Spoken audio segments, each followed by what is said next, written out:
মানুষের একটি সমস্যা আছে যে মানুষ সাফল্যকে মাপতে থাকেন, লক্ষ্যপ্রাপ্তিকে মাপতে থাকেন এবং তার তুলনা করতে থাকেন যে ও এত কিছু পেল আর আমি পেলাম না, ওর কাছে এত কিছু আছে কিন্তু আমার কাছে নেই। এই তুলনা করার জন্য ওনারা দুঃখী হয়ে পড়েন, নিরাশ হয়ে পড়েন। তাই আমি একটা প্রশ্ন করছি যে এটা কি উচিত? এই সংসারে আপনি কি নিয়ে তুলনা করবেন, যেখানে সূর্যদেব চন্দ্রমা দুজনেই আছেন, দুজনেই হলেন বিশেষ, দুজনেই নিজ নিজ সময়ে উদিত হন। এদের মধ্যে একজন না থাকলে তাহলে আমাদের জীবন কঠিন হয়ে পড়বে। ঠিক সেইভাবেই আপনি যদি একটা বড় রেখা অঙ্কন করেন তাহলে অন্য রেখাটি ছোট হয়ে পড়ে না, সে তেমনই থাকে যেমনটা সে ছিল। আপনার অস্তিত্ব কখনো ছোট বা বড় হতে পারে না, শুধু তুলনা করার জন্য আপনার এটা মনে হতে পারে। যদি আপনি যুদ্ধ করতে চান আপনার তলোয়ারের প্রয়োজন পড়বে, যদি বস্ত্র তৈরি করতে চান এত বড় তলোয়ার দিয়ে কিছুই হবে না, তখন প্রয়োজন পড়বে একটা ছোট্ট সূচের। তাই তুলনা করবেন না, না নিজেকে ছোট মনে করবেন না অন্য কাউকে। সবার সাথে সহযোগিতা করুন, আর যদি তুলনা করতেই হয় নিজের সাথে করুন, যে কাল আমি কেমন ব্যক্তি ছিলাম, আজ কি তার থেকে শ্রেষ্ঠ হয়ে উঠতে পেরেছি। ভেবে দেখুন ভবিষ্যতে গিয়ে আপনি কতটা শ্রেষ্ঠ ব্যক্তি হতে পারেন। আসুন আমার সাথে ভালোবেসে বলুন রাধা রাধা। বস্ত্র আমাদের সকলের প্রিয়, এটা আমাদের জীবনযাপনের জন্য প্রয়োজনীয়। আমরা সবসময় চেষ্টা করি সেই বস্ত্র পরতে যা পরলে আমাদের দেখতে ভালো লাগে। কিন্তু কখনো এই কথা ভেবে দেখেছেন যে কিছু বস্ত্র যদি স্বচ্ছ হয় তাহলে তা পুরনো হলেও দেখতে ভালো লাগে? ঠিক তেমনই যেমন কোনো খাবার যদি মশলাদার না হয়, অত্যন্ত সুস্বাদু নাও হয়, কিন্তু যদি তা গরম হয়, টাটকা হয়, তাহলে খেতে ভালোই লাগে। ঠিক সেইভাবেই যদি কোনো ব্যক্তি সুন্দর নাও হয় কিন্তু তার কথা খুবই মধুর হয়, তাহলে সেই ব্যক্তি সকলের প্রিয় হয়। কোনো ব্যক্তি যদি ধনবান নাও হন কিন্তু তিনি যদি গুণী হন তাহলে এই সংসারে সম্মান লাভ করেন। সেই জন্য কখনো এই বিষয়ে দুঃখ পাবেন না যে আপনার কাছে ভৌতিক স্বাচ্ছন্দ্য নেই। আপনার কাছে সব থেকে বড় বস্তু, সব থেকে মূল্যবান বস্তু যেটা আছে সেটা হলো আপনার আত্মা, আপনার মন, আপনার বিচারধারা, আপনার গুণ, আপনার কথা। এগুলো সবসময় শুভ রাখুন এবং সবসময় নিজের সাথে রাখুন। এই জীবন সফল হবে এবং প্রেমময় হয়ে বলে উঠবে রাধা রাধা। নন্দ বাবাও খেলার ছলে খুব বড় বড় শিক্ষা দিতেন। অনেকদিন আগেকার কথা, বাবা আমার জন্য একটা মানচিত্র নিয়ে এলেন। এটা ছিল জম্বুদ্বীপের মানচিত্র, ঠিক যেন একটা ধাঁধা যা টুকরো টুকরো করে বিভিন্ন দিকে ছড়ানো, যেগুলোকে আমায় জুড়তে হতো। ব্যাস শুধু এটুকুই ছিল আমার কাজ। আমি বারবার প্রচেষ্টা করলাম কিন্তু বারবার অসফলই রয়ে গেলাম। বাবা এটা দেখলেন এবং হাসলেন। বাবা বললেন, একটা কাজ করো, এই প্রত্যেকটি অংশকে উল্টে রাখো। আমিও উল্টে রাখলাম। তারপরে দেখলাম প্রত্যেক অংশে মানুষের শরীরের কোনো না কোনো অংশ চিহ্নিত। কোথাও হাত আছে, পা আছে, কোথাও মুখ আছে। বাবা বললেন যে এবার এটা জুড়তে চেষ্টা করো। আমিও জুড়ে দিলাম। মানুষের মানচিত্র পূর্ণ হলো। এবার বাবা বললেন এটা উল্টে রাখো, মানচিত্র পূর্ণ আকার ধারণ করেছে। আমি বললাম ঠিক আছে। আমি উল্টে রাখলাম, দেখলাম জম্বুদ্বীপের মানচিত্র পূর্ণ হয়েছে। বাবা বললেন যদি দেশকে সফল করে তুলতে চাও, শক্তিশালী করতে চাও, স্থির বানাতে চাও, তাহলে সবার আগে দেশবাসীকে একত্রিত করতে শেখো। সকল সৈন্যগণ যখন একজোট হয়ে দাঁড়াবে তখন দেশের শক্তি আরো বেড়ে যাবে। শুধু তাই নয়, বাবা বললেন যদি ভালোবাসার সাথে জড়িয়ে পড়ো তাহলে পরমাত্মাও তোমার সামনে এসে দেখা দেবেন। তাহলে এটাই করুন আর আমার সাথে ভালোবেসে বলুন রাধা রাধা। ছোটবেলা থেকেই আমি গরু চড়িয়ে অভ্যস্ত, সেই জন্য সকলে আমাকে গোপাল নামে ডাকত। কিন্তু গোপাল হয়ে আমি একটা অমূল্য শিক্ষা লাভ করেছি। আমি দেখেছি যে গৌশালাতে অনেক বাছুরের মধ্যে একটি গাই তার নিজের বাছুরকে অবশ্যই চিনে ফেলে। যেখানে সমস্ত বাছুর একই রকম দেখতে এবং প্রত্যেকের স্বরও সমান, তারপরেও সকল বাছুরের মধ্যে নিজের বাছুরকে ঠিক চিনতে পেরে যায় এবং তার সাথেই থাকে। ঠিক এইরকমই কিছুটা হয় আমাদের কর্ম এবং তার কর্মফল। আপনি সবার মাঝে থেকেও কোনো কর্ম যদি করেন, সেই কর্মফল সবার মধ্যে আপনাকে চিনে ফেলবে এবং আপনার সাথেই থাকবে। তাই যখনই কর্ম করবেন ভেবে চিন্তে করবেন। কোনো কর্ম করার আগে একবার ভেবে দেখুন, তাহলে জীবনে বারংবার অনুতপ্ত হতে হবে না। কারণ বিষয়টা কিছুটা এরকম যে এই সংসারে আপনি কাল, কর্মফল এবং সময়, এই তিনের হাত থেকে কখনো লুকোতে পারবেন না, কখনো পালাতেও পারবেন না। আসুন আমার সাথে ভালোবেসে বলুন, রাধা রাধা। জন্ম এবং মৃত্যু, একটি হলো জীবনের সূত্রপাত, আরেকটি জীবনের সমাপ্তি। এটা হলো একটি চক্র এবং প্রত্যেক চক্রের মতোই এটাও যেখান থেকে শুরু হয় সেখানে এসেই সমাপ্ত হয়। অর্থাৎ প্রত্যেক ব্যক্তি যারা জন্ম নিয়েছেন তার জন্মের সাথে এটা সুনিশ্চিত হয়ে যায় যে তার মৃত্যু হলো অবশ্যম্ভাবী। এই সংসারে এমন কিছুই নেই যা চিরকালের মতো থেকে যায়। এবার এটা আমরা সবাই জানি। আমাদের কাছে যে জীবনটা আছে, যেটা আমরা যাপন করতে পারি, সেই সময়কালে আমরা কি করতে পারি সেটা গুরুত্বপূর্ণ। এমন কিছু করুন যার ফলে মৃত্যুর পরেও আপনি অমর হয়ে থাকবেন। আমাদের কথা, আমাদের কর্ম এই সংসারে প্রেরণা প্রদান করতে পারে। আর যদি আমরা প্রেরণা নাও জোগাতে পারি, তাও এই সন্তোষ বোধ যেন থাকে যে আমরা আমাদের জীবন ব্যর্থ হতে দিইনি। এই জীবন যাপন করার ইচ্ছেতেই আমরা সময় ব্যর্থ করে দিই। আর এই জীবনকে যাপন করার সর্বশ্রেষ্ঠ উপায় হলো এটাই যে কখন আমাদের মৃত্যু হবে, কিভাবে আমাদের মৃত্যু হবে, এই চিন্তা ত্যাগ করে যেন আমরা বর্তমানে বেঁচে থাকি, আজকে বেঁচে থাকি, আজকে দাঁড়িয়ে কর্ম করি এবং আজ যে সংকট সামনে তার সম্মুখীন হই। ভবিষ্যতের পথ নিজে থেকেই উন্মুক্ত হবে। আপনার জীবনে অনেক বড় বড় বিপদরূপী পাথর আসবে। সেই পাথরগুলিকে এতটাই দুর্বল করে দিন যাতে সেই পথ আপনি অগ্রসর হওয়ার পরে আপনার পেছন পেছন যে সেই পথ দিয়ে আসবেন তিনিও যেন সহজেই পাথর চূর্ণ করে সামনে অগ্রসর হতে পারেন। মনে রাখবেন, আপনার প্রচেষ্টারও একটা মাহাত্ম্য আছে। যদি আপনি কোনো কেল্লার শিখরে পতাকা উত্তোলন নাও করতে পারেন, তাহলেও আপনার প্রচেষ্টার যে মাহাত্ম্য তা কখনো কমে যাবে না। সেই জন্য প্রচেষ্টা করতে থাকুন আর আমার সাথে ভালোবেসে বলুন, রাধা রাধা। মানুষ সবসময় চায় যে তার জীবনে যেন কখনো কোনো সমস্যাই না আসে। সে চায় তার জীবন যেন শুধুমাত্র শান্তি এবং সুখের দ্বারা পূর্ণ থাকে। কিন্তু এই চাহিদা অনুচিত কিছু নয়। আমরা সবাই এটাই চাই যে জীবনে সুখ থাক, শান্তি থাক। কিন্তু এই কথা সবসময় মনে রাখবেন, যে সূর্য উদিত হন সংসারকে প্রকাশমান করেন, দুপুরবেলায় সংসারকে রৌদ্র প্রদান করেন, সন্ধেবেলায় তাকেও অস্ত যেতে হয়। এবার আমাদের জীবন চক্র কিছুটা এরকমই। কোনো কিছুই চিরকাল একরকম থাকে না। কখনো এই নদীকে দেখুন যা বয়ে চলেছে। এই নদী যা বয়ে চলেছে তার পথেও অনেক বিপদ আসে। বড় বড় পাথরের সম্মুখীন হয়ে তাকেও সামনে এগিয়ে যেতে হয়। একটি পুকুর যা চারদিক থেকে ঘেরা, তার জীবনে কিন্তু কোনো সমস্যা নেই। কিন্তু এই সংসারে পুকুরের পুজো করা হয় না, পুজো করা হয় নদীকে। মনে রাখবেন, সমস্যার ঊর্ধ্বে তিনি উঠতে পারেন যিনি সমাধি লাভ করেছেন, যিনি এই সংসারেই নেই। যিনি এই সংসারে আছেন এবং জীবিত আছেন, তার জীবনের সমস্যা হলো শ্বাসবায়ুর মতোই গুরুত্বপূর্ণ। আসুন আমার সাথে ভালোবেসে বলুন, রাধা রাধা। বন হলো আমাদের সবারই প্রিয়। সেখানকার সৌন্দর্য, শান্তি, সেখানকার পরিবেশ আমাদের সকলের ভালো লাগে এবং সেখান থেকে আমরা কাঠ পাই, যা সংসারে আমাদের জীবনে আমাদের খুব সহায়ক হয়ে ওঠে। এর দ্বারা আমরা অনেক কিছুই প্রাপ্ত করতে পারি।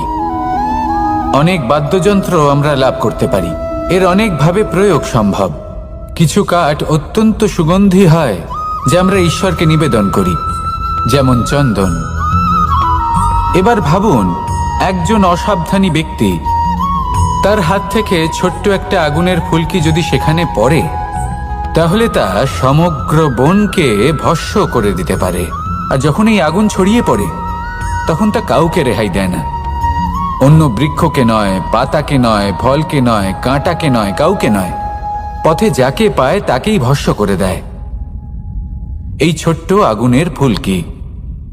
কিন্তু এই ছোট্ট আগুনের ফুলকি সবার আগে কাকে ভস্ম করে? সেই সকল ছোট ছোট শুকনো পাতা, সেই ছোট ছোট গাছের ডাল। ঠিক সেইভাবেই আপনার জীবনে একজন খারাপ ব্যক্তি এসে হয়তো আপনার সমগ্র জীবন ধ্বংস করে দিতে পারে। আর আপনার এই জীবনে এই ছোট ছোট শুকনো পাতা এবং এই ছোট ছোট শুকনো কাঠ আপনার ছোট ছোট স্বার্থ। আপনার স্বার্থের দ্বারা এই অশুভ ব্যক্তি আপনার মনে অশুভ আবেগ বাড়িয়ে তুলবে এবং আস্তে আস্তে আপনার জীবন শেষ করে দিতে পারে। তাই মনে রাখবেন, এই জীবন অমূল্য। আপনি হলেন অমূল্য। এই জীবন যাপন করুন এবং এই জীবনের কাছে পৌঁছানোর দ্বার আর কোথাও নেই, আপনার কাছেই আছে।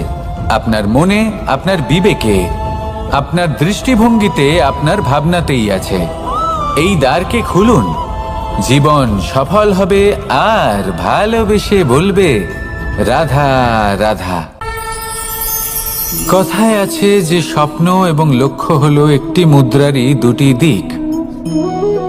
যতক্ষণ না স্বপ্ন দেখছেন ততক্ষণ বুঝবেন কি করে আপনার লক্ষ্য কি?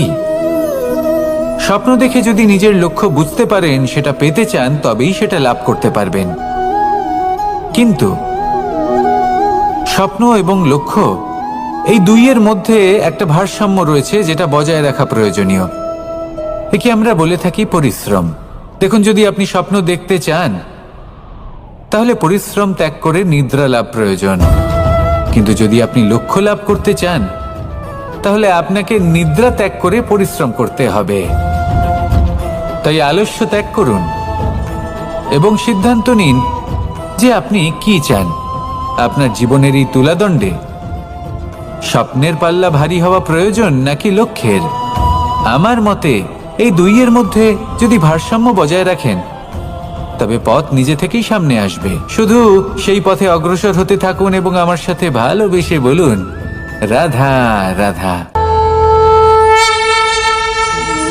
আমরা সবাই জীবনে সুখ লাভ করতে চাই। শুধু জীবনে কেন, জীবনের পরেও আমরা সুখ লাভ করতে চাই।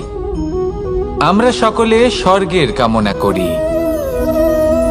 কিন্তু খুব সহজ একটা কথা, যদি আপনি স্বর্গ লাভ করতে চান তাহলে প্রথমে মৃত্যু লাভ করতে হবে। আপনি যদি প্রাণই না দেন তাহলে আপনি স্বর্গ লাভ কিভাবে করবেন, তাই না? শুধু এই ছোট্ট একটা বিষয় দ্বারা আমরা জীবনে অনেক কিছুই শিখতে পারি।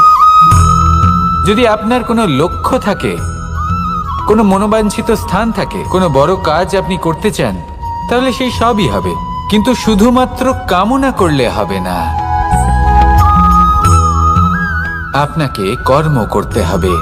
নিরন্তর প্রয়াস, পরিশ্রম, পথ খুঁজতে হবে, সামনে অগ্রসর হতে হবে। কখনো অসফল হলে তার কারণ খুঁজতে হবে, বিপদের সম্মুখীন হতে হবে, অন্তর থেকে নিজের শক্তি বাড়িয়ে তুলতে হবে। তবেই আপনি নিজের লক্ষ্য লাভ করতে পারবেন, মনোবাঞ্ছিত স্থান পাবেন। মহান নদী গঙ্গা একটি বিন্দু দ্বারা শুরু হয়, ধীরে ধীরে অগ্রসর হয়। কোনো পাথরে ধাক্কা খেলেও সে থামে না, বরং এগোতেই থাকে।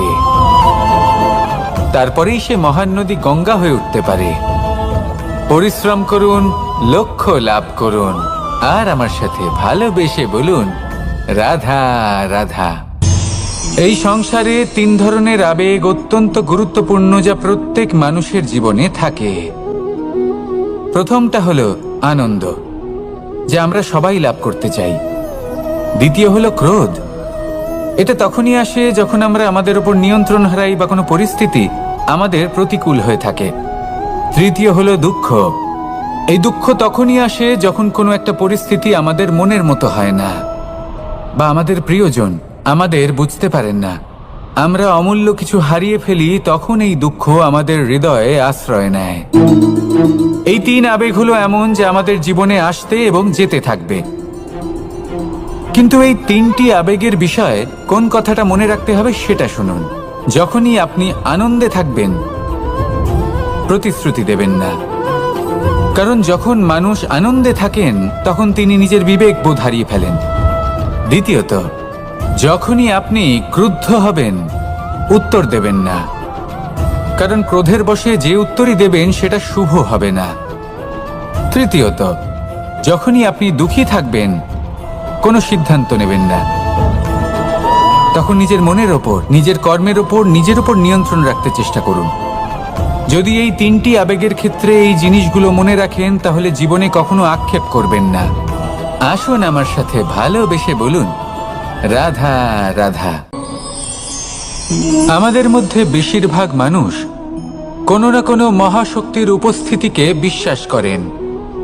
আমরা মনে করি যে এ হলো সেই মহাশক্তি যার প্রভাব, যার কৃপা চিরকাল আমাদের উপর বজায় থাকে। আমাদের কর্মের ওপর, কর্মফলের ওপর চিরকাল তার দৃষ্টি থাকে। আমাদের মধ্যে কেউ একে ঈশ্বর মনে করেন, কেউ বা প্রকৃতি মনে করেন, বা কেউ কোনো গৃহপালিত পশুর মধ্যে মহাশক্তির দর্শন লাভ করেন, বা কেউ কোনো বস্তুর মধ্যে। প্রত্যেকের নিজস্ব বিশ্বাস আছে, কিন্তু সেই শক্তির থেকে আশীর্বাদ লাভের জন্য বা কোনো ইচ্ছে পূরণের জন্য আমরা কখনো না কখনো মন্দিরে যাই। এই মন্দির শব্দের সূত্রপাত কিভাবে, আগে সেটা বুঝে নেওয়া যাক। মন্দির এই শব্দের আরম্ভ হলো মনের দ্বারা, কিন্তু বেশিরভাগ মানুষ যখনই মন্দিরে যান কোনো ইচ্ছে পূরণের জন্য বা ইচ্ছে পূরণ হওয়ার পরে ধন্যবাদ দেওয়ার জন্য, তখন তিনি শুধুমাত্র শারীরিকভাবে সেখানে উপস্থিত থাকেন। তার মন তো সাংসারিক কাজের মধ্যেই ঘোরাফেরা করতে থাকে, তাই না?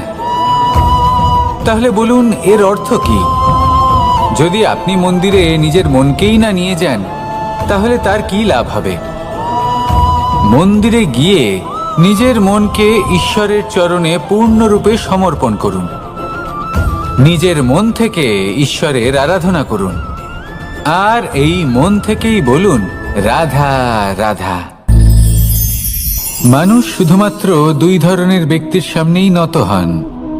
একজন হলেন তিনি যাকে তিনি সম্মান করেন, আর আরেকজন যাকে তিনি ভয় পান। এবার কোনো ব্যক্তি যদি আপনার সামনে নত হন, তাহলে তার পেছনের কারণ কি? আপনার প্রতি সম্মান নাকি আপনার প্রতি ভয়? সেটা আপনাকেই বুঝতে হবে। যদি আপনি এমন মনে করেন যে তাতে কি যায় আসে, ভয় হোক বা সম্মান, কেউ আমার সামনে নত তো হচ্ছেন, যদি এটা আপনার চিন্তা ভাবনা হয়, তাহলে আপনাকে মনে করিয়ে দিই, এই সময় বদলাতে বেশি সময় লাগে না। আজ যে ব্যক্তি আপনাকে দেখে ভয় পাচ্ছে, কাল এই ভয়ের সমাপ্তিও ঘটতে পারে। আবার এমনও হতে পারে যে তার কাছে অত্যাধিক শক্তি চলে এলো। অনেক কিছুই হতে পারে। তাই মনে রাখবেন, যে মাথা ভয়ের কারণে নত হয় তা সময় এলে সবার আগে বিরোধিতা করতে পারে, আর যে মাথা সম্মানের কারণে নত হয় আপনার জন্য নিজের শিরচ্ছেদও সে করতে পারে। তাই সকলকে আপন করে নিন, কিন্তু ভয় প্রয়োগ করে নয়। কর্ম করুন এবং সম্মান অর্জন করুন। শুধু এটাই করুন, আর আমার সাথে ভালোবেসে বলুন, রাধা রাধা। সূচের শেষে একটি ছিদ্র থাকে, যার দ্বারা আমরা এই সুতো পরাতে পারি, আর তারপর সূচের সাহায্যে এই সুতো দিয়ে বস্ত্র সেলাই করা যায়। কিন্তু যদি সুতোটা সোজা করে ধরা না হয়, তাহলে সূচে কখনো এই সুতো পরানোই সম্ভব নয়। যদি এতে কোনো গিঁট পড়ে, তখন তা কখনোই এই ছিদ্র দ্বারা প্রবেশ করা সম্ভব নয়। ঠিক এইভাবেই যদি আপনি কারোর জীবনে প্রবেশ করতে চান, কারোর অন্তরে প্রবেশ করতে চান, তাহলে আপনাকেও সহজ থাকতে হবে। এতে কোনো গিঁট থাকলে চলবে না, অর্থাৎ মনে যাতে কোনো মালিন্য না থাকে, যেন কোনো কুচিন্তা না থাকে। যদি এসব থাকে, তাহলে আপনি কখনো কারোর জীবনে প্রবেশ করতে পারবেন না। আর যদি কোনোভাবে আপনি প্রবেশ করেও যান, তাহলে তার মনে ঘর করতে পারবেন না। নিজেকে এই সুতোর মতন করে তুলুন, সহজ। মনে যেন কোনো কুচিন্তা না থাকে, সবার প্রতি যেন সদ্ভাবনা থাকে, শুভ চিন্তা থাকে। এমনটা করতে থাকুন। এমন একটা দিন আসবে যেদিন এই সমস্ত সংসারের ব্যক্তির মনে আপনি বাস করবেন, আর তখন এই মন প্রসন্ন হয়ে বলবে, রাধা রাধা। সূর্য হলেন আমার অত্যন্ত প্রিয়। প্রতিদিন আমাকে নতুন শিক্ষা দিতে থাকেন। একবার সূর্যকে দেখুন, 4 প্রহর পর্যন্ত উনি অন্ধকার সহ্য করেন, তারপর আস্তে আস্তে উদিত হন। প্রথমে লাল, তারপর গেরুয়া, তারপর শ্বেত বর্ণ ধারণ করেন। আস্তে আস্তে আকাশে উদিত হন আর তারপর সমস্ত সংসারে প্রকাশমান হয়ে উঠবেন। এ হলো সূর্যের তপস্যা, তার ধৈর্য, তার প্রতীক্ষা, তার পরিশ্রম, যার ফলে উনি সংসারে সর্বোচ্চ স্থান অধিকার করেছেন। যদি আপনিও এই সংসারে সূর্যের মতোই মহান হয়ে উঠতে চান, সূর্যের মতো এই সংসারে সর্বোচ্চ স্থান অধিকার করতে চান, তাহলে আপনাকে সূর্যের মতোই তপস্যা করতে হবে, প্রতীক্ষা করতে হবে, ধৈর্য ধরতে হবে, পরিশ্রম করতে হবে। তবেই এই সংসারে আপনি সম্মান লাভ করবেন, যশ লাভ করবেন। আসুন আমার সাথে ভালোবেসে বলুন, রাধা রাধা। মানুষ বলে থাকেন যে জীবনে সময়ের পূর্বে এবং ভাগ্যের থেকে বেশি কিছুই পাওয়া যায় না। এটা যার যার নিজের বক্তব্য। আমি বলবো এই সময় আসলে কি?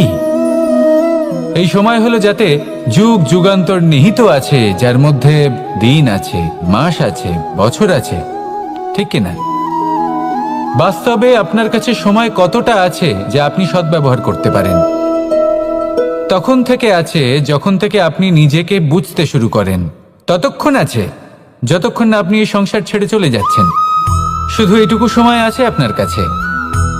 আর যদি ভাগ্যের কথা বলা হয়, তাহলে ভাগ্য হলো সেই পরিস্থিতি যখন মানুষ নিজেকে সময়ের হাতে সমর্পণ করে দেন, তাকে ভাগ্য বলে।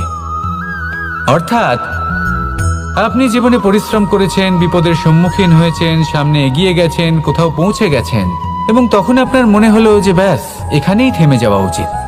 তাহলে সেটাই হবে আপনার ভাগ্য। যদি ভাগ্যের কথা বলা হয়, তাহলে বলবো সত্যবানের ভাগ্যে মৃত্যু লেখা ছিল, কিন্তু সাবিত্রীর কর্ম তাকে পুনর্জীবিত করে তুলেছিল। অর্থাৎ এই ভাগ্য বদল করা সম্ভব। কর্ম এবং পরিশ্রম এলুন, নিজের কর্মের দ্বারা নিজের প্রারব্ধ গড়ে তুলুন এবং আমার সাথে ভালোবেসে বলুন, রাধা রাধা। মানুষের একটি সমস্যা আছে যে মানুষ সাফল্যকে মাপতে থাকেন, লক্ষ্যপ্রাপ্তিকে মাপতে থাকেন এবং তার তুলনা করতে থাকেন যে ও এত কিছু পেল আর আমি পেলাম না, ওর কাছে এত কিছু আছে কিন্তু আমার কাছে নেই। এই তুলনা করার জন্য ওনারা দুঃখী হয়ে পড়েন, নিরাশ হয়ে পড়েন। তাই আমি একটা প্রশ্ন করছি যে এটা কি উচিত? এই সংসারে আপনি কি নিয়ে তুলনা করবেন, যেখানে সূর্যদেব চন্দ্রমা দুজনেই আছেন, দুজনেই হলেন বিশেষ, দুজনেই নিজ নিজ সময়ে উদিত হন। এদের মধ্যে একজন না থাকলে তাহলে আমাদের জীবন কঠিন হয়ে পড়বে। ঠিক সেইভাবেই আপনি যদি একটা বড় রেখা অঙ্কন করেন, তাহলে অন্য রেখাটি ছোট হয়ে পড়ে না, সে তেমনই থাকে যেমনটা সে ছিল। আপনার অস্তিত্ব কখনো ছোট বা বড় হতে পারে না। শুধু তুলনা করার জন্য আপনার এটা মনে হতে পারে। যদি আপনি যুদ্ধ করতে চান, আপনার তলোয়ারের প্রয়োজন পড়বে। যদি বস্ত্র তৈরি করতে চান, এত বড় তলোয়ার দিয়ে কিছুই হবে না, তখন প্রয়োজন পড়বে একটা ছোট্ট সূচের। তাই তুলনা করবেন না, না নিজেকে ছোট মনে করবেন, না অন্য কাউকে। সবার সাথে সহযোগিতা করুন, আর যদি তুলনা করতেই হয় নিজের সাথে করুন, যে কাল আমি কেমন ব্যক্তি ছিলাম, আজ কি তার থেকে শ্রেষ্ঠ হয়ে উঠতে পেরেছি? ভেবে দেখুন ভবিষ্যতে গিয়ে আপনি কতটা শ্রেষ্ঠ ব্যক্তি হতে পারেন। আসুন আমার সাথে ভালোবেসে বলুন, রাধা রাধা। বস্ত্র আমাদের সকলের প্রিয়, এটা আমাদের জীবনযাপনের জন্য প্রয়োজনীয়। আমরা সবসময় চেষ্টা করি সেই বস্ত্র পরতে যা পরলে আমাদের দেখতে ভালো লাগে। কিন্তু কখনো এই কথা ভেবে দেখেছেন যে কিছু বস্ত্র যদি স্বচ্ছ হয়, তাহলে তা পুরনো হলেও দেখতে ভালো লাগে? ঠিক তেমনই যেমন কোনো খাবার যদি মশলাদার না হয়, অত্যন্ত সুস্বাদু নাও হয়, কিন্তু যদি তা গরম হয়, টাটকা হয়, তাহলে খেতে ভালোই লাগে। ঠিক সেইভাবেই যদি কোনো ব্যক্তি সুন্দর নাও হয়, কিন্তু তার কথা খুবই মধুর হয়, তাহলে সেই ব্যক্তি সকলের প্রিয় হয়। কোনো ব্যক্তি যদি ধনবান নাও হন, কিন্তু তিনি যদি গুণী হন, তাহলে এই সংসারে সম্মান লাভ করেন। সেই জন্য কখনো এই বিষয়ে দুঃখ পাবেন না যে আপনার কাছে ভৌতিক স্বাচ্ছন্দ্য নেই। আপনার কাছে সব থেকে বড় বস্তু, সব থেকে মূল্যবান বস্তু যেটা আছে সেটা হলো আপনার আত্মা, আপনার মন, আপনার বিচারধারা, আপনার গুণ, আপনার কথা। এগুলো সবসময় শুভ রাখুন এবং সবসময় নিজের সাথে রাখুন। এই জীবন সফল হবে এবং প্রেমময় হয়ে বলে উঠবে রাধা রাধা। নন্দ বাবাও খেলার ছলে খুব বড় বড় শিক্ষা দিতেন। অনেকদিন আগেকার কথা, বাবা আমার জন্য একটা মানচিত্র নিয়ে এলেন। এটা ছিল জম্বুদ্বীপের মানচিত্র, ঠিক যেন একটা ধাঁধা যা টুকরো টুকরো করে বিভিন্ন দিকে ছড়ানো, যেগুলোকে আমায় জুড়তে হতো। ব্যাস শুধু এটুকুই ছিল আমার কাজ। আমি বারবার প্রচেষ্টা করলাম, কিন্তু বারবার অসফলই রয়ে গেলাম। বাবা এটা দেখলেন এবং হাসলেন। বাবা বললেন, একটা কাজ করো, এই প্রত্যেকটি অংশকে উল্টে রাখো। আমিও উল্টে রাখলাম। তারপরে দেখলাম প্রত্যেক অংশে মানুষের শরীরের কোনো না কোনো অংশ চিহ্নিত। কোথাও হাত আছে, পা আছে, কোথাও মুখ আছে। বাবা বললেন যে এবার এটা জুড়তে চেষ্টা করো। আমিও জুড়ে দিলাম। মানুষের মানচিত্র পূর্ণ হলো। এবার বাবা বললেন, এটা উল্টে রাখো। মানচিত্র পূর্ণ আকার ধারণ করেছে। আমি বললাম, ঠিক আছে। আমি উল্টে রাখলাম। দেখলাম জম্বুদ্বীপের মানচিত্র পূর্ণ হয়েছে। বাবা বললেন, যদি দেশকে সফল করে তুলতে চাও, শক্তিশালী করতে চাও, স্থির বানাতে চাও, তাহলে সবার আগে দেশবাসীকে একত্রিত করতে শেখো। সকল সৈন্যগণ যখন একজোট হয়ে দাঁড়াবে, তখন দেশের শক্তি আরো বেড়ে যাবে। শুধু তাই নয়, বাবা বললেন, যদি ভালোবাসার সাথে জড়িয়ে পড়ো, তাহলে পরমাত্মাও তোমার সামনে এসে দেখা দেবেন। তাহলে এটাই করুন আর আমার সাথে ভালোবেসে বলুন রাধা রাধা। ছোটবেলা থেকেই আমি গরু চড়িয়ে অভ্যস্ত, সেই জন্য সকলে আমাকে গোপাল নামে ডাকত। কিন্তু গোপাল হয়ে আমি একটা অমূল্য শিক্ষা লাভ করেছি। আমি দেখেছি যে গৌশালাতে অনেক বাছুরের মধ্যে একটি গাই তার নিজের বাছুরকে অবশ্যই চিনে ফেলে। যেখানে সমস্ত বাছুর একই রকম দেখতে এবং প্রত্যেকের স্বরও সমান, তারপরেও সকল বাছুরের মধ্যে নিজের বাছুরকে ঠিক চিনতে পেরে যায় এবং তার সাথেই থাকে। ঠিক এইরকমই কিছুটা হয় আমাদের কর্ম এবং তার কর্মফল। আপনি সবার মাঝে থেকেও কোনো কর্ম যদি করেন, সেই কর্মফল সবার মধ্যে আপনাকে চিনে ফেলবে এবং আপনার সাথেই থাকবে। তাই যখনই কর্ম করবেন, ভেবে চিন্তে করবেন। কোনো কর্ম করার আগে একবার ভেবে দেখুন, তাহলে জীবনে বারংবার অনুতপ্ত হতে হবে না। কারণ বিষয়টা কিছুটা এরকম যে এই সংসারে আপনি কাল, কর্মফল এবং সময়, এই তিনের হাত থেকে কখনো লুকোতে পারবেন না, কখনো পালাতেও পারবেন না। আসুন আমার সাথে ভালোবেসে বলুন রাধা রাধা। জন্ম এবং মৃত্যু, একটি হলো জীবনের সূত্রপাত, আরেকটি জীবনের সমাপ্তি। এটা হলো একটি চক্র এবং প্রত্যেক চক্রের মতোই এটাও যেখান থেকে শুরু হয় সেখানে এসেই সমাপ্ত হয়। অর্থাৎ প্রত্যেক ব্যক্তি যারা জন্ম নিয়েছেন, তার জন্মের সাথে এটা সুনিশ্চিত হয়ে যায় যে তার মৃত্যু হলো অবশ্যম্ভাবী। এই সংসারে এমন কিছুই নেই যা চিরকালের মতো থেকে যায়। এবার এটা আমরা সবাই জানি। আমাদের কাছে যে জীবনটা আছে, যেটা আমরা যাপন করতে পারি, সেই সময়কালে আমরা কি করতে পারি সেটা গুরুত্বপূর্ণ। এমন কিছু করুন যার ফলে মৃত্যুর পরেও আপনি অমর হয়ে থাকবেন। আমাদের কথা, আমাদের কর্ম এই সংসারে প্রেরণা প্রদান করতে পারে। আর যদি আমরা প্রেরণা নাও জোগাতে পারি, তাও এই সন্তোষ বোধ যেন থাকে যে আমরা আমাদের জীবন ব্যর্থ হতে দিইনি। এই জীবন যাপন করার ইচ্ছেতেই আমরা সময় ব্যর্থ করে দিই। আর এই জীবনকে যাপন করার সর্বশ্রেষ্ঠ উপায় হলো এটাই যে কখন আমাদের মৃত্যু হবে, কিভাবে আমাদের মৃত্যু হবে, এই চিন্তা ত্যাগ করে যেন আমরা বর্তমানে বেঁচে থাকি, আজকে বেঁচে থাকি, আজকে দাঁড়িয়ে কর্ম করি এবং আজ যে সংকট সামনে তার সম্মুখীন হই। ভবিষ্যতের পথ নিজে থেকেই উন্মুক্ত হবে। আপনার জীবনে অনেক বড় বড় বিপদরূপী পাথর আসবে। সেই পাথরগুলিকে এতটাই দুর্বল করে দিন যাতে সেই পথ আপনি অগ্রসর হওয়ার পরে আপনার পেছন পেছন যে সেই পথ দিয়ে আসবেন, তিনিও যেন সহজেই পাথর চূর্ণ করে সামনে অগ্রসর হতে পারেন। মনে রাখবেন, আপনার প্রচেষ্টারও একটা মাহাত্ম্য আছে। যদি আপনি কোনো কেল্লার শিখরে পতাকা উত্তোলন নাও করতে পারেন, তাহলেও আপনার প্রচেষ্টার যে মাহাত্ম্য তা কখনো কমে যাবে না। সেই জন্য প্রচেষ্টা করতে থাকুন আর আমার সাথে ভালোবেসে বলুন, রাধা রাধা। মানুষ সবসময় চায় যে তার জীবনে যেন কখনো কোনো সমস্যাই না আসে। সে চায় তার জীবন যেন শুধুমাত্র শান্তি এবং সুখের দ্বারা পূর্ণ থাকে। কিন্তু এই চাহিদা অনুচিত কিছু নয়। আমরা সবাই এটাই চাই যে জীবনে সুখ থাক, শান্তি থাক।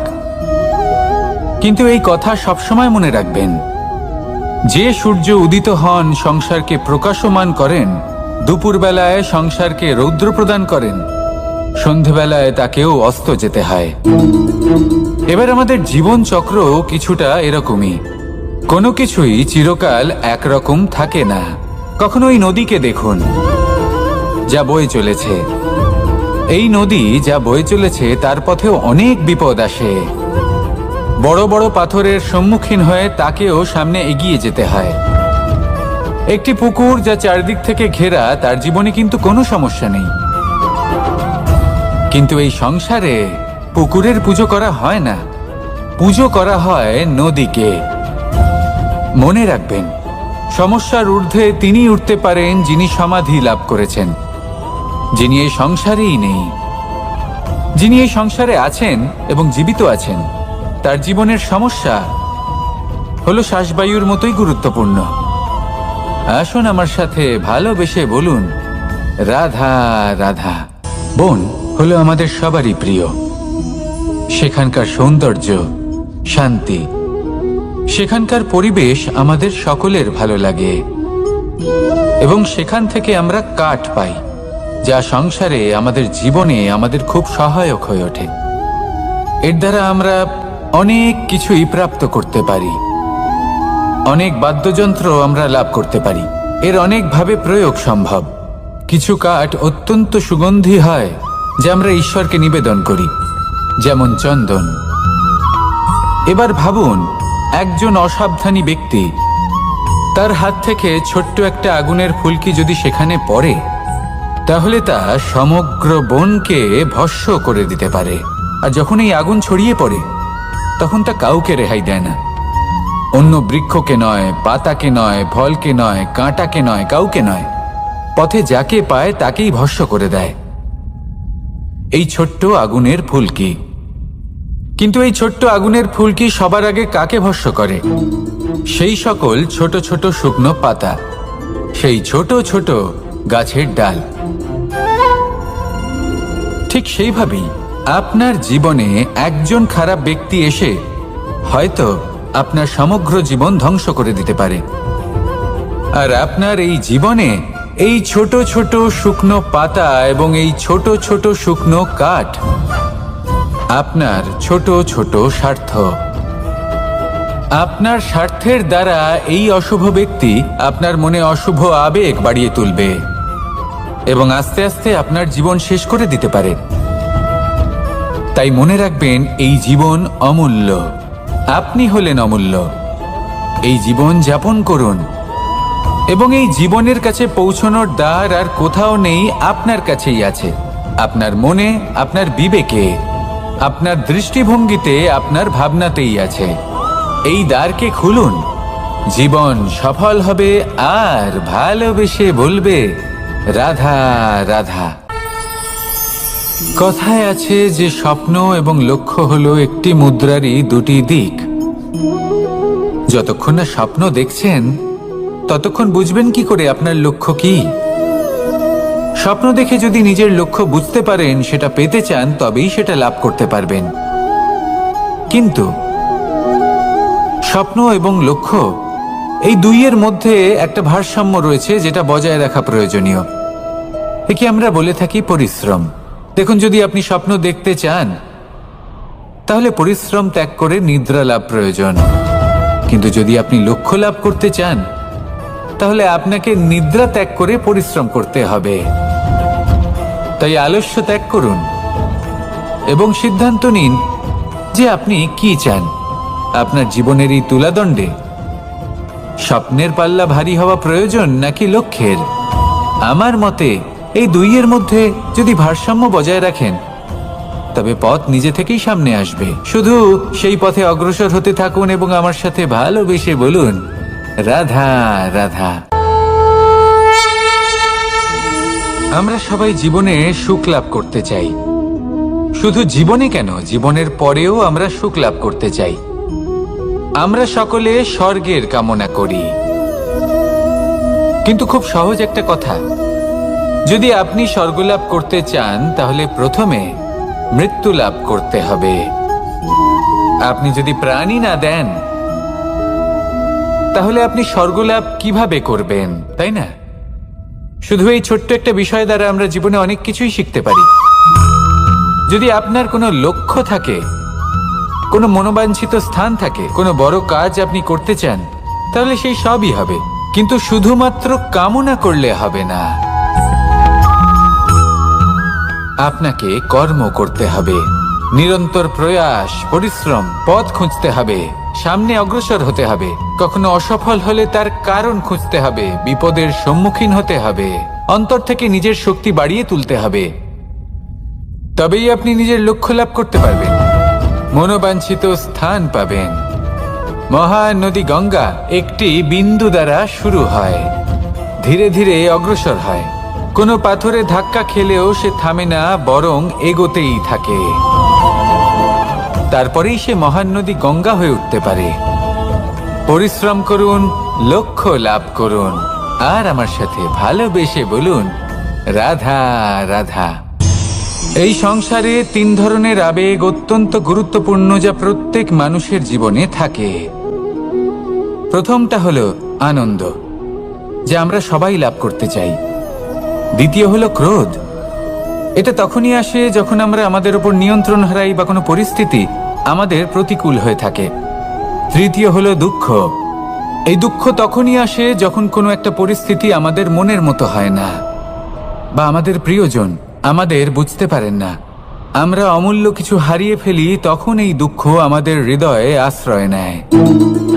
এই 3 আবেগ হলো এমন যে আমাদের জীবনে আসতে এবং যেতে থাকবে।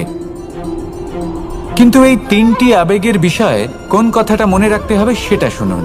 যখনই আপনি আনন্দে থাকবেন, প্রতিশ্রুতি দেবেন না, কারণ যখন মানুষ আনন্দে থাকেন তখন তিনি নিজের বিবেক বোধ হারিয়ে ফেলেন।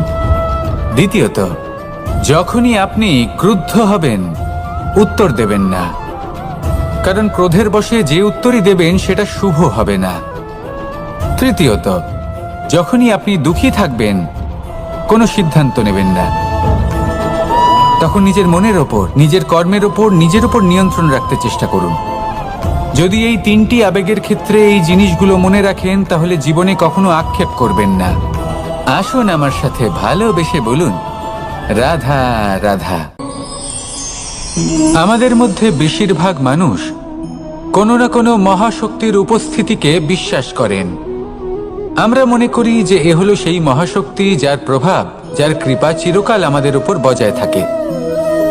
আমাদের কর্মের ওপর, কর্মফলের ওপর চিরকাল তার দৃষ্টি থাকে। আমাদের মধ্যে কেউ একে ঈশ্বর মনে করেন, কেউ বা প্রকৃতি মনে করেন, বা কেউ কোনো গৃহপালিত পশুর মধ্যে মহাশক্তির দর্শন লাভ করেন, বা কেউ কোনো বস্তুর মধ্যে। প্রত্যেকের নিজস্ব বিশ্বাস আছে, কিন্তু সেই শক্তির থেকে আশীর্বাদ লাভের জন্য বা কোনো ইচ্ছে পূরণের জন্য আমরা কখনো না কখনো মন্দিরে যাই। এই মন্দির শব্দের সূত্রপাত কিভাবে, আগে সেটা বুঝে নেওয়া যাক। মন্দির, এই শব্দের আরম্ভ হলো মনের দ্বারা। কিন্তু বেশিরভাগ মানুষ যখনই মন্দিরে যান কোনো ইচ্ছে পূরণের জন্য বা ইচ্ছে পূরণ হওয়ার পরে ধন্যবাদ দেওয়ার জন্য, তখন তিনি শুধুমাত্র শারীরিকভাবে সেখানে উপস্থিত থাকেন। তার মন তো সাংসারিক কাজের মধ্যেই ঘোরাফেরা করতে থাকে, তাই না? তাহলে বলুন, এর অর্থ কি?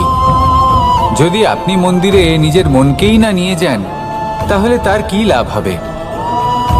মন্দিরে গিয়ে নিজের মনকে ঈশ্বরের চরণে পূর্ণরূপে সমর্পণ করুন।